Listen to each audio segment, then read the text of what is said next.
అందరికీ నమస్తే నల్లా వెల్కమ్ టు సాఫ్ సీదా ముచ్చట. ఇంట్లో గెలిచి రచ్చ గెలవాలంటారు కానీ ఆరుమూరు ఎమ్మెల్యే ఓట్లల్లో మంచిగానే గెలిచిండు కానీ జనాల మనసులో గెలవలేనట్టుండు. గెలిచి ఏడాది పొద్దు గానే గాలే ఆరుమూరు ఎమ్మెల్యే మా ఊరికి రావద్దు అని చెప్పేసి ఎమ్మెల్యే మీద అప్పుడే పోస్టర్లు వెలిసినాయి. ఆ ఎమ్మెల్యే ఎవరు ఏం కథ చూడుండ్రిగా మీరే. ఎక్కడైనా ఎమ్మెల్యే ఊరికి వస్తుండంటే శుద్ధ పోసి ఊరేగిస్తారు, దండలేసి ఎదుర్కొంటారు, మా ఊరికి రమ్మని ఆహ్వానిస్తుంటారు. కానీ ఆరుమూరు కమలంపాటి ఎమ్మెల్యే పైడి రాకేష్ రెడ్డి అన్న మాత్రం పైడి గంటే తీర్లనే చూస్తున్నట్టుండ్రు అక్కడ జనం.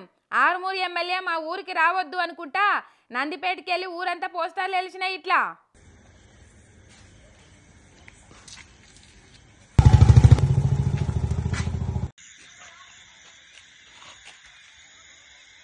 నందిపేట మండలం కేంద్రంలో ఉన్న బస్టాండ్, వైన్స్, దుకాణాలకు అన్ని సెంటర్లలో ఏడ చూసినా ఇవే పోస్టర్లు కనిపిస్తున్నాయి.